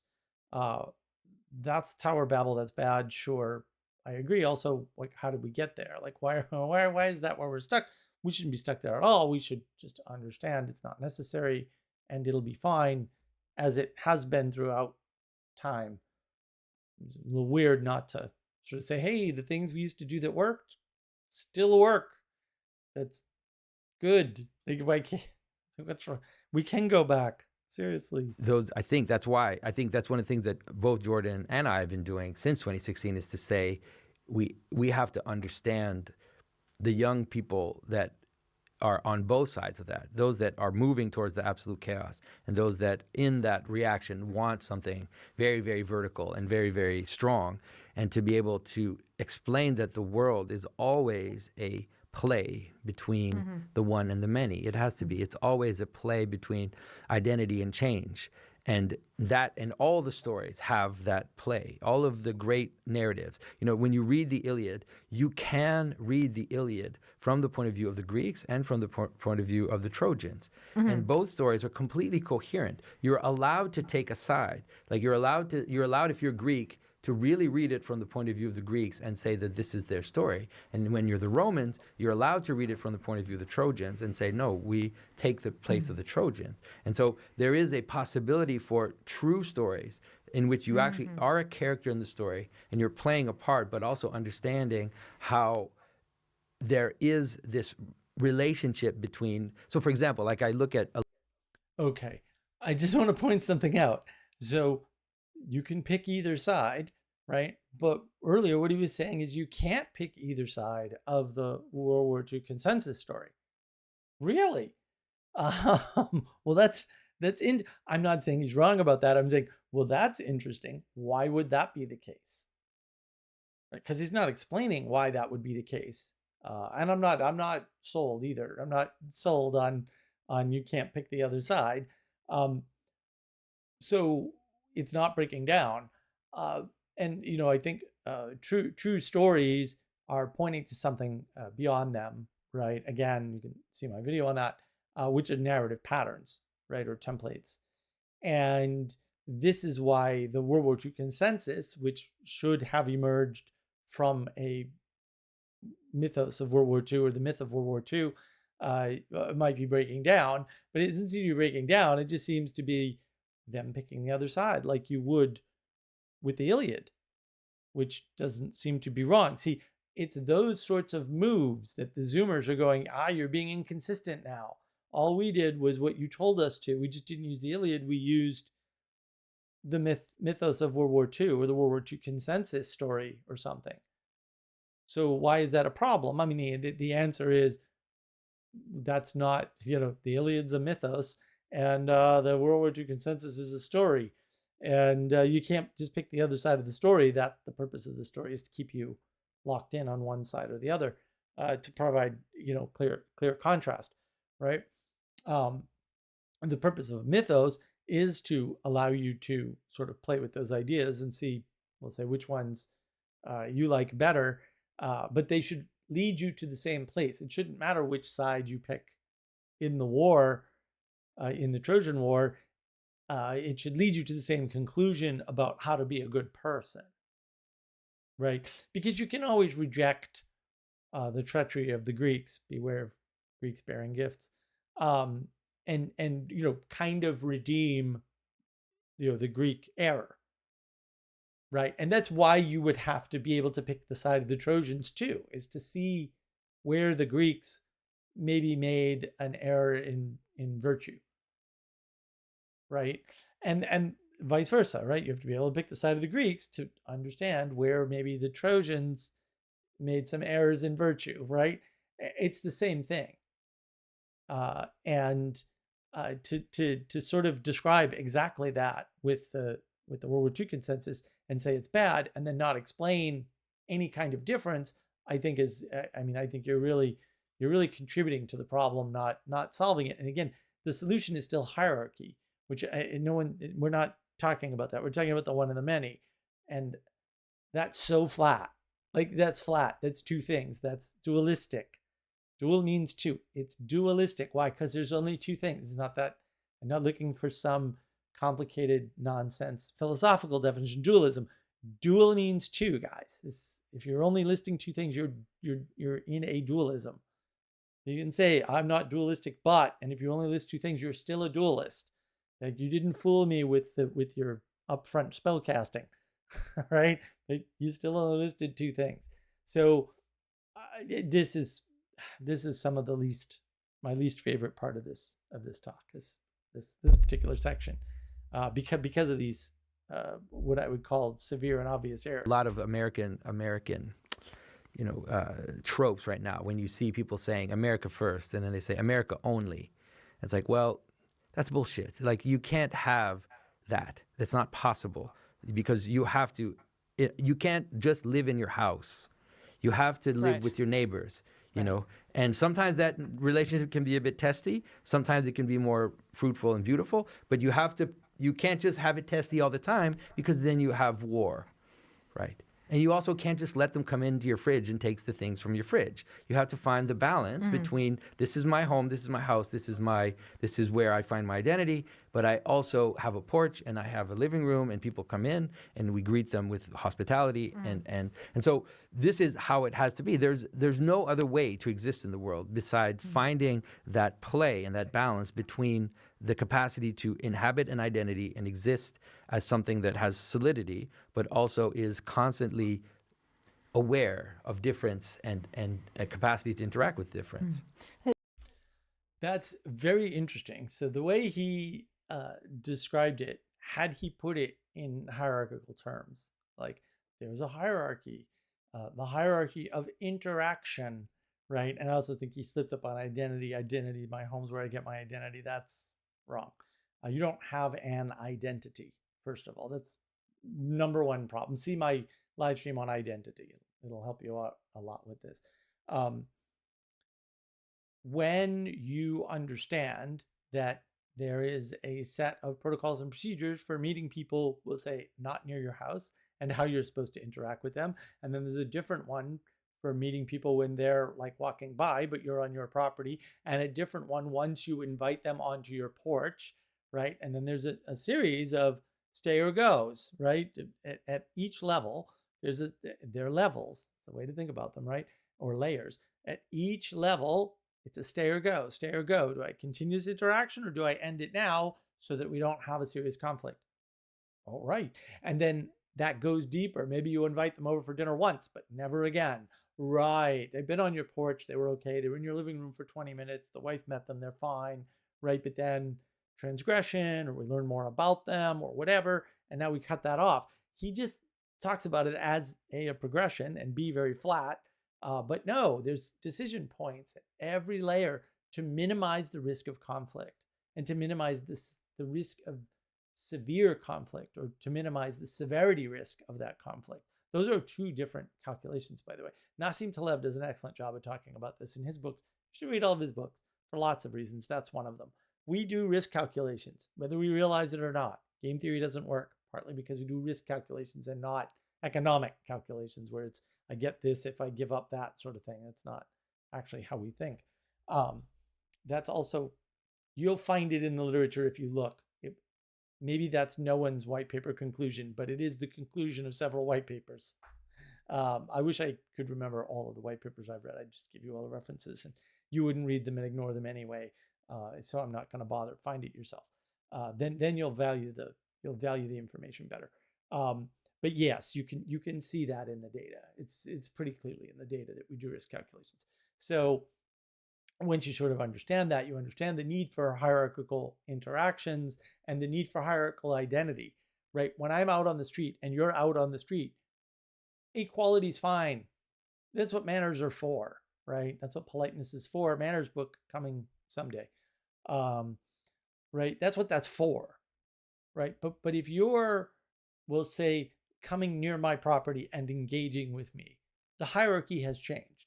I'm in the superior position, right? And you, who are not on my property but want to be on my property, but I don't know who you are in an inferior position. And so the type and amount of manners you need to use needs to change because hierarchy, right? And then maybe you can advance to the next step, which is I invite you out on the porch, right? But now you're in a more subservient position because you're not just on my property, you're like near my home.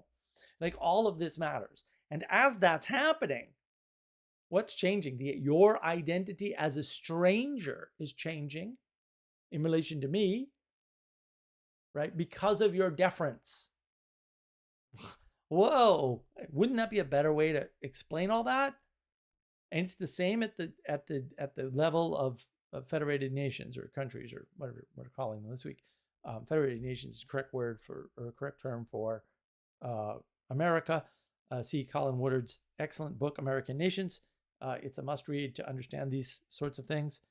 It strikes me, just sort of picking up the theme of Christian faith from earlier in our conversation, that this is, really for the story of how we're supposed to live together, either at scale or in our individual lives, but also for Christian faith. This is a real challenge to the people who are engaged with Christian faith, and and those who are hoping to see a revival of the faith, in speaking truthfully to how the Christian faith should address these questions, particularly questions of how nations, in either in the Old Testament sense or the New, should interact with one another, or some of the or how or even whether people of faith should try and engage with these more political questions.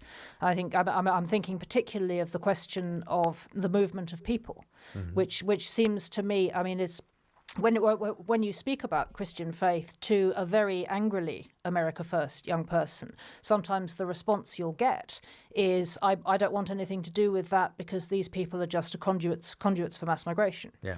And there are times and situations in which that does seem to be true, and there's a question there about how Christians should understand that, or whether there's a different way the story needs to be told, or whether in fact there's just a different way that politics to approach these questions. It's an incredibly thorny area, but I come back to this central problem, which is that on the one hand, the book of Genesis tells us that God created the peoples of the world in their nations. And then also the Gospels tell us that the Holy Spirit is for everyone. So there's this particularity, this sense of, we live in individual houses. We don't all live in a great big common blob, right?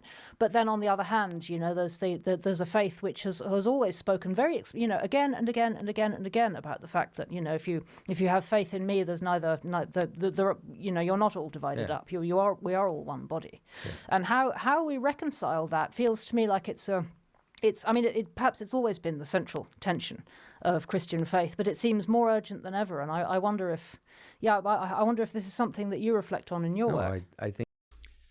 Wow. So so many problems, so many problems, so easy, so easy. Okay. So if you listen carefully enough, maybe you need to rewind it. I don't know. It's fine if you do. Like, whatever, take some notes. If you listen carefully, what you're going to notice right away is the confusion is simply scale. That's it. That's it.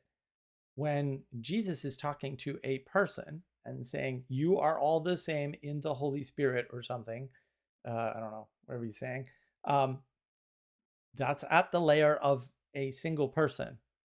That does not conflict with go out and be a part of your nation. That just doesn't conflict.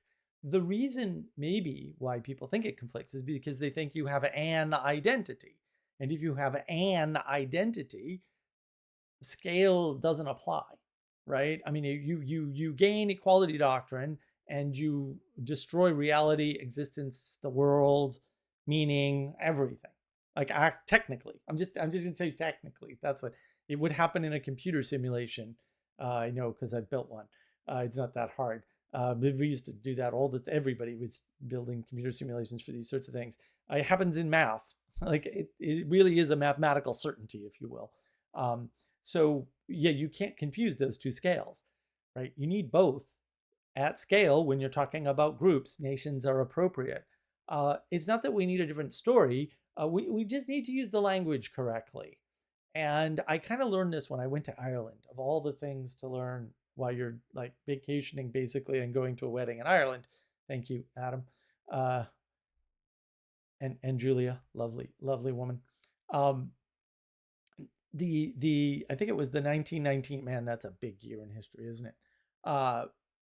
Declaration that the Irish made to England about their independence said we appeal to the ancient idea of nation. And I went, well, that tells a whole story right there. I mean, it just gave me a whole bunch of information instantly. I was like, well, now a bunch of things make more sense. Now, of course, I had already read Colin Woodard. Obviously, I read him years ago. My Ireland trip was, a few months ago, actually.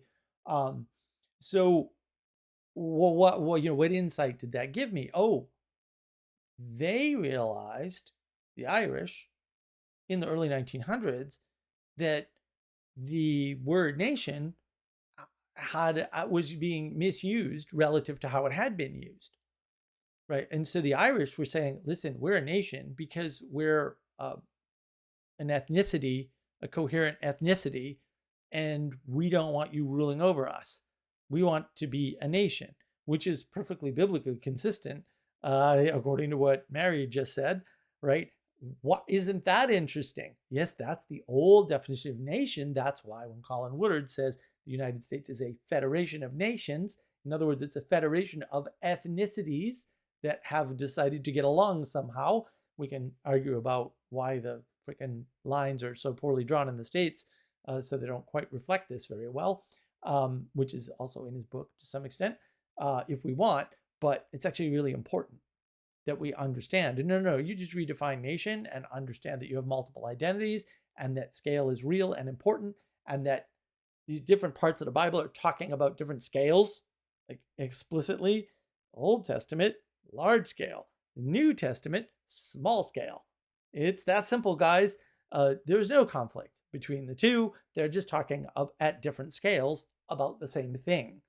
It's very helpful to have we'll call it the personal scale of the gospel to contrast, especially because you need contrast to see, with the Old Testament, which talks about the nation scale. That's, a lot of it from what I've been led to believe. Anyway, I'm probably missing most of it because I haven't read that book.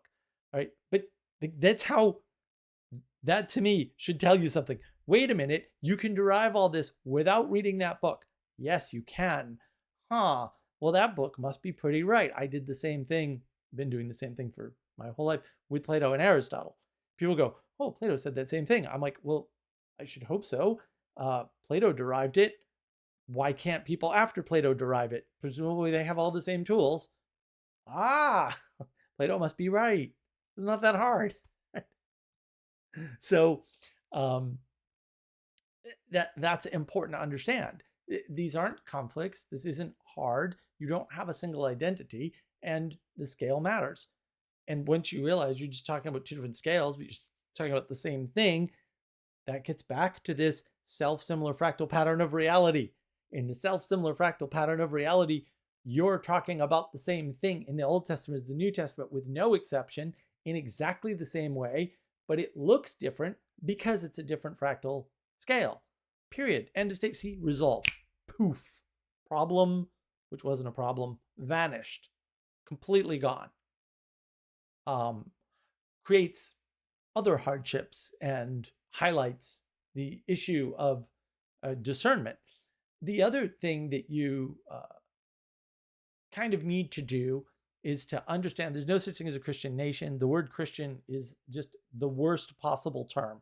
The word Christian right now, if you just pay attention, like just really listen to how people are using it, refers to any number of Gnostic, heretical, pagan cults or sects. That's what it refers to. The fact that the Cathodox people, it used to be the Anglo-Cathodox, but Anglicans decided to explode their church in spectacular fashion. The fact that the Cathodox people let anybody else use that term is part of the recession of the church and their foolish level of ecumenism that shouldn't exist because it's helping to destroy the world. And since I'm rather fond of the world, I would prefer that they actually just clutch their pearls on that one and say, no, you people don't qualify, because it refers to all kinds of different denominations and groups and types of groups. And, you know, ultimately you can just say, well, I'm following Jesus because Jesus once said this. And it's like, well, but unless you're dying on the cross, I really don't want to hear you say you're following Jesus, to be quite honest. Maybe that's overly Catholic of me or something, because I did grow up around Catholics, even though I didn't grow up with any of that churchy stuff. But I think it's important, actually. Like, let me know when you're suffering. Then we'll see. Then maybe we'll consider how much you're following Christ. And that resolves a bunch of things, because now it's like, oh, well, you can't just group all these people together because they have vastly different views and beliefs, and actually their view of the guy they're following or the personification they're following is completely different. Oh, well, then are they really a group? Can you really take all these people that call themselves Christians and say that they're a cohesive group? Because you can't. You actually can't. And it's to the point, like you're pretending like, I mean, on the one hand, you sort of spilled the beans. Yes, there's different nations and they're not all Christian. And on the other hand, you said, oh, well, how do Christians feel about nations, or how should they think about nations? Well, they shouldn't, because they're not bigger than nations. But yes, they shouldn't. It's bigger than them. They shouldn't think that way. There's no reason to. It's not that hard. I think about that quite a bit, you know, and I think that I understand it as love. Love is really the balance between difference and unity, right? It is finding a balance between the capacity to exist as a particular being, whatever that is, and also the capacity to exist in relationship to the other. And love is also, you know, if I love someone, I want them to continue to be separate from me.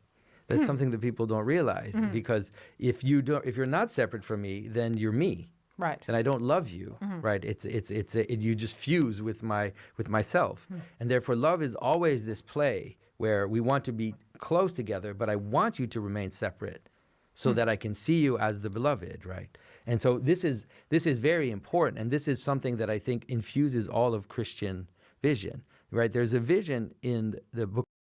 I gotta stop it here, because wow. All you need is love. Ridiculous. Love is a way of binding. I think that when you talk about the one and the other, right, that's a binary, it's a dualism, it's going to collapse. And then you're going to get this narcissism, this self-love, right? Because if they really love me, they do what I want. Well, that would make them part of you. So I mean, you can argue, oh, they're misunderstanding love all you want, but actually you've given them a framework that will lead them to that conclusion over time anyway. That's just a bad way to think about love. Sorry, as much as I hate to disagree with Jonathan, it's just completely bad. Just a bad way to think about that. That's very hippie Jesus. Most of the Gnostic, heretical, pagan cults that call themselves Christians are centered around this guy named Hippie Jesus, and love solves everything for Hippie Jesus. Very evangelical. All the evangelicals are Hippie Jesus people. Very evangelical way to think. Interesting that Pageau, who's supposedly now Orthodox, is thinking that way. I don't think that's how it works. I don't think telling people it's a, you're supposed to play between these things and is very helpful, right? Play is the way we learn, and that's fine. That's good, learning good, right? And it's a form of participation where we'll say the risks are low, the stakes are low because you're playing, right?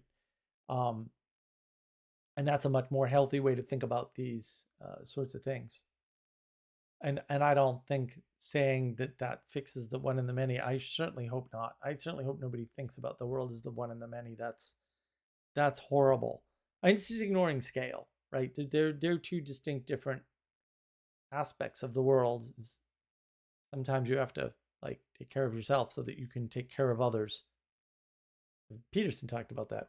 So I'm a little surprised that this isn't clearer. We'll say instantly.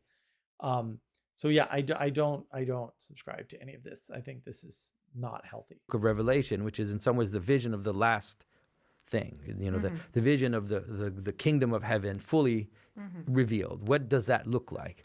And the way it's described is that, there's this holy city that is in the center of all creation, right? And that God's light lights that very city itself, right? That you don't need for artificial light. It's God that is lighting it. But it describes how all the kings of the nations, they come to the holy city and they offer their crown, their glory to God.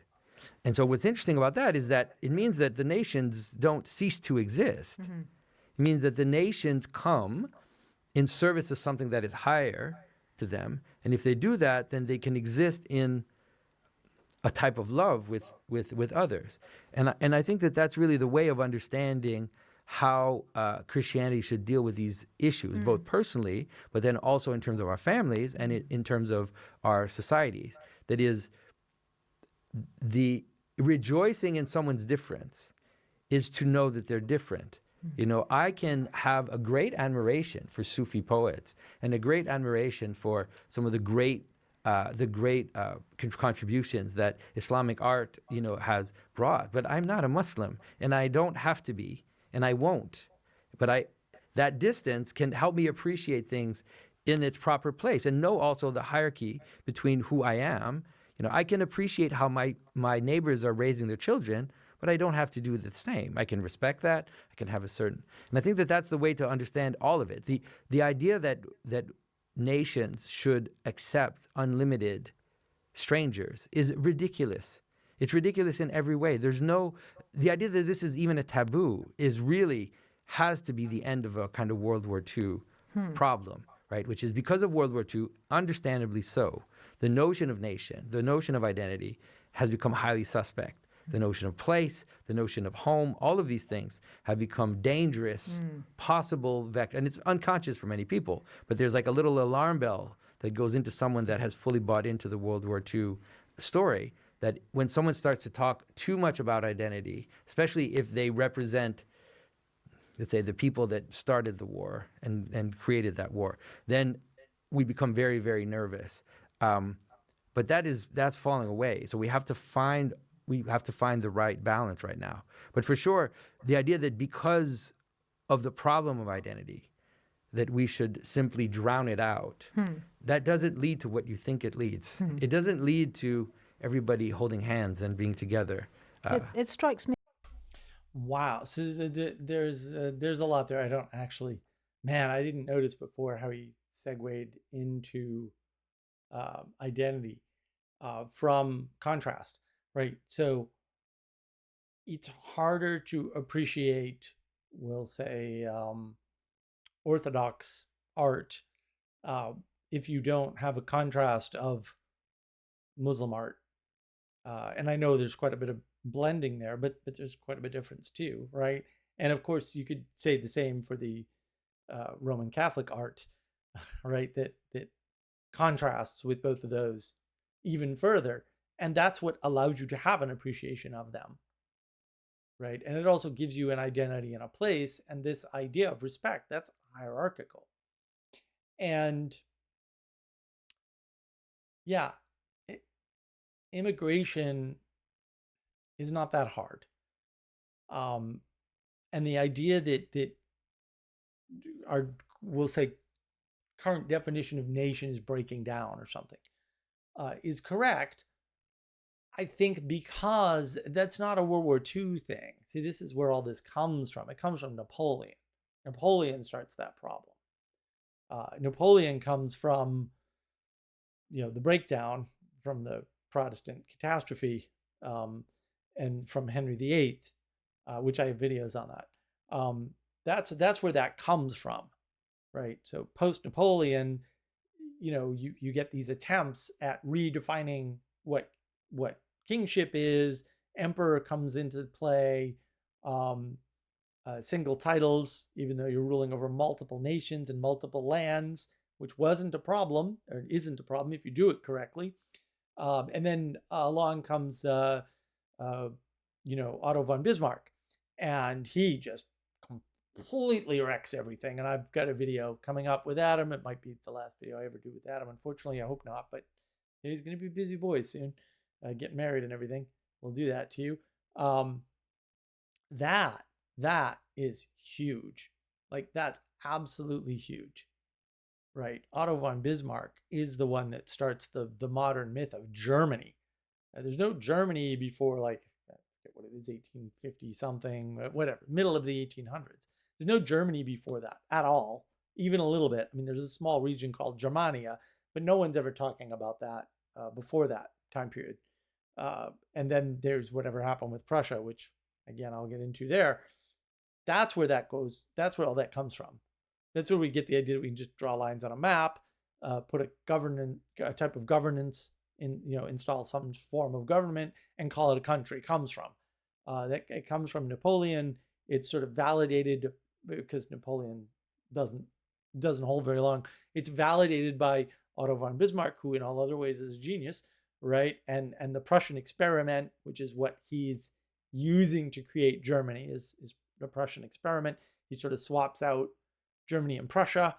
Right? That causes all kinds of confusion. People will refer to Germany way back in the 1700s or 1500s when there was no such place, right? You see that all over the place. The more research you do, the scarier it gets. It's like, talk about PSYOP. That's where that comes from. That doesn't come from World War II. That was already going on in World War I by the same force forces that were driving in World War II. That's why it's actually the same war. It's just two acts of the same war, because really nothing changed. Same set of bad guys and good guys, roughly speaking. There's tiny differences, but not much. And there's so much more going on there that talking about it like that it's going to lead you astray. It's definitely going to lead you astray, right? If you're not really talking about the sovereign right of nations to have colonies, because that's really what the battle is about ultimately. And it's happening at that level. Everyone else is a casualty of that level, but it's happening at that level, at that fractal level. That's more important to understand, I would say. You're not going to get that sense any other way. And that's why they say it's arbitrary, because, well, yeah, they did arbitrarily draw lines on a map and call them Ukraine and in some cases Poland and things like that. They may have been drawing on an older tradition or whatever, but still they did do an arbitrary draw lines on map, put in government, call nation, which just is a different conception of the original conception of nation or country, for that matter. And that's created all kinds of problems ever since. It's also helpful to remember that the Book of Revelation is not about something that happens on this earth. It's a vision for what happens. What could be possible, let's say, in the totality of things. We can't reach that, but it's good to see it as an ideal. It's good to understand that the possibility of nations being complete, having their own history and their own culture and their own realities, and that being fractal, right? So it's not just the nation, but it's even tribes within the nations, families, have their own histories, but we can still exist in a kind of harmony. I mean, don't immanentize the eschaton. Yeah, of course. William F. Buckley is kind of a people could have tossed it around kind of playfully, but I feel like we could usefully hammer that home a bit more fully. That it belongs to an account of human life and human history and human flourishing, which says that no, actually things are always things are not necessarily going to get better in this world. But Mary, even in the eschaton, we don't have this weird globalist vision of a big huge mass of people that have no identity. Even in the eschaton, that's not real, because it's first of all, it's impossible, and it ultimately leads to tyranny if you try to do something like that. And so even though we can't get to the beautiful fractal idea of peoples coexisting in their own identity in facing a transcendent truth, my point was mostly to say that some of the things that the globalists want is hell. Like, it's actually not an image of the eschaton. It's an image of the flood, which leads to Babel, right? It's like, let's break everything down, but then necessarily comes a very giant tower afterwards. So now he's talking about hierarchy again. That's great. Let's talk about hierarchy all the time. And yeah, I mean, there's the trick of socialism, right? We're going to make everybody equal, but then we're going to need a tower to rule over them all, right? We're not going to talk about the tower part, right? Also, guess what? That's a pretty good outline for the fact that globalism is a corrupted form of Christian storytelling. Comes straight from Christianity as such. Now, I don't mean Cathodoxy. I mean Christianity, which is any number of these Gnostic, heretical, pagan cults, most of which are centered around hippie Jesus, right? Where you can justify just about anything because you're just picking and choosing which parts of the book, sample bias, anyone, that you're going to pay attention to and how much emphasis you're going to put on those types. And then you're going to say, well, we all read roughly the same book, even though that's not even remotely true, with the same set of books or something. That's not even close to true, and therefore we're all in one group. No, that none of that would work. Even if you're reading the exact same book, that wouldn't work. Like, that's ridiculous. You're not in the same group. You can't put yourself in the same group. Get out of the group. All right, like, just admit you're a bunch of Satanists, because actually that's pretty much what was outlined, right? If you can justify a flood of immigrants using that book, then that would be a satanic act of creating hell. That's effectively what Jonathan was pointing at there. And yeah, the globalists can hide behind Christianity to instantiate hell. If you're instantiating hell, though, are you following Jesus? Like, what's going on here? And I think that, yeah, they want to instantiate hell. I don't think they realize it. I think that, yeah, if you try to do that, if you try to make everyone equal, you will create a Tower of Babel to do it. It will require a tyranny, and that's just a side effect you're ignoring or not admitting exists. The same way Karl Marx does in Das Kapital. He just ignores the fact that you need a hierarchical structure, that hierarchy that has the control happens to be called government, and therefore, fascism is the correct form, because fascism is actually honest socialism, for sure. There's no question about it. It's where it has to lead and has to end. You would require that. And there's nothing right-leaning about any of that, which is good to know. Like, oh no, these are all problems of the left caused by the left that are leftist. Right. Conservatives don't run into these problems. They're not the mean tyrannical ones. That just, historically that hasn't been the case. So where people are getting their data from, but also the data is there. So what story do you think we should be crafting in order to avert in order to swerve the temptation to build the tower and then crumble back into chaos? Well, I do think that I am a Christian, and I do think that the Christian story is the best story that we can live in, because it is ultimately a universal story, but it is also, like we said, it is a story that understands the necessity for the particular, right? It's not an abstract thing. You have to live it in your life. You have to live it in your community, in your family. And I do think that that's the way. And especially in the situation where we are, which is that although we can say that it's ridiculous to think that nations should be flooded with strangers, in the reality of it, that is, in the reality of facing a stranger, I still have a responsibility to love them, right? And so I can hold both of those together. And I think that, especially in our cultures, the church has been a place where that can be experienced in a beautiful way. So like my parish, is like, of course, it's completely multi-ethnic, and it has all people from all different, and so you can actually have a capacity to understand that if we actually are together, even as different as we are, if we face something that transcends us and we do it with a posture of love, then we can very well exist together. Like we can very well find common ground and find a way to exist. And so I think it's important that I make that caveat, because in some ways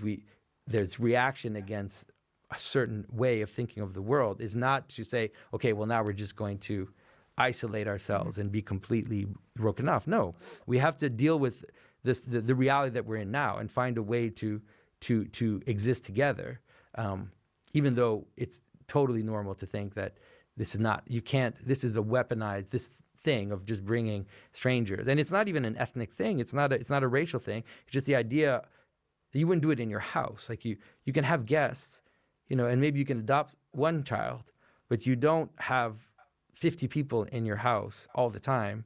That means it's not your house anymore. That means, I don't know what it is. It's chaos. It's not possible. So it's interesting, right? Like, oh, what story do we need to tell? And right, well, we already have it. We're just not following it, right? We're not in it. And I wish Jonathan had done the hierarchical thing and said, see, you need a bigger container, a bigger bucket, or the highest thing in order to do the multi-ethnic mixing. And that's the only way it can work. Right. And oh, by the way, there's all these tools involved in doing that. Right. Because it's really the lack of tools that's the problem. The globalists just think, oh, well, government's the only tool you need, and you can just make this happen with government. Right. And you can't. It's ridiculous. Right. The government is not a tool. It's actually supposed to reflect what the embodiment from the people in the church require, that isn't, we'll say, specified by the church, but render unto Caesar, right? Left up to the people to decide, we'll say, in the material realm here, where they have some dominion, right? When you understand it that way, it's like, oh, well, so the globalists are just trying to use one tool, government or politics or something, to make this happen. But actually, you need a bunch of tools, which also, by the way, kicks out all the Protestants, all the Protestant denominations from the club, because they don't have the tools. It's that simple. They don't have the tools.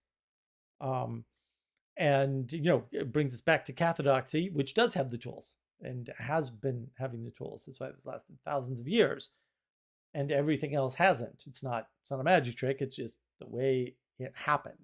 Should be the strong enough signal to tell you, yes, this is correct. Was it perfect? No. It's almost like we're living in a fallen world or something like that. But yeah, I think it's really hard to see when you're caught up in the momentum of a culture why something that seems normal, the United States is made up of immigrants. Well, yeah, but they didn't come here because we were offering them welfare. They came here for opportunity. They weren't necessarily fleeing tyranny either. That's a ridiculous way to think about it. But they did come here for a good reason, with an interesting and important purpose. Right. And that's what bound them together. And that actually matters. That's not the kind of thing we're doing anymore, right? It's not immigration. We're deliberately moving people around because we're privileging some weird vision of economic prosperity and preferring that as the thing that, we'll say, makes us all equal. But we didn't start that way as a nation. We didn't start as a nation of immigrants. That's actually false. It's a weird way to think about the beginning of the United States, or Canada for that matter, because hey, they were a colony too. So perhaps this image of perhaps a hopeful image to conclude on and to meditate on is this one of the kings of all the nations coming to God's city at the end of days and offering their crowns to the glory of God. And perhaps that's how we should model our own relation to this very concrete, very earthly, and very difficult political question. Yeah. Perhaps if we can shape our thinking to that picture, we might perhaps one day get somewhere. You might get somewhere. But I think that you can understand it too, in very much it's very practical in your life. And this image that I told you about a church where it's very multi-ethnic, it's already a little image. It can be a little image of that heavenly Jerusalem, because we all come to church with our different stories, with our different problems and our different realities. But what we do when we enter a church is we look at what we have in common, and we make that the priority. We say, though we're many, we're one body. That's right. And so I think that we can do that, obviously in church, but we can do that still fractally in our world today. That's a hopeful note to end on, Jonathan. No, after all the doomer talk. After all the dooming, yeah. It's a hopeful note to end on, and I think a true one. Well, thanks, Thank Mary. you. Thanks. This has been such a privilege. Thank you so much. Yeah, so that's good. It was a good ending. I liked what they said at the end. I think there's a bunch of missing pieces, right? The implication that should be there, but wasn't made explicit, but it is implied, is that the way we need to be informing whatever definition of politics you have is from this larger thing, from this religious frame. And unfortunately, if you have a bunch of Protestant religions, because you're all, quote, Christian or whatever, that ain't never going to happen, because that's dozens or hundreds of frames. You really need something like Cathodoxy that, has, we'll say, one coherent and almost complete set of tools that then informs the governance, right? The kings used to be crowned by the bishops or the Pope or whatever. And we lost that, and the world fell apart, and it's been falling apart ever since. That should have been a hint. Apparently, this is not a hint. For what reason, I do not know. But the governance of the people should be informed by the religion of the people. And, you can say, well, we can't go back, and that gets tricky. The Puritans are doing it just fine, actually. Most of the United States was just fine with this until this crazy global conflict came up. 1919 is a very big year. Although the seeds of all that still go all the way back to Henry VIII. You can check out this video timeline of that if you want.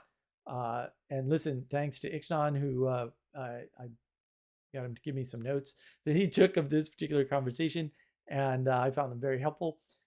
So thank you to him, and thank you to all of you for giving me the thing that I value the most, which is your time, energy, and attention.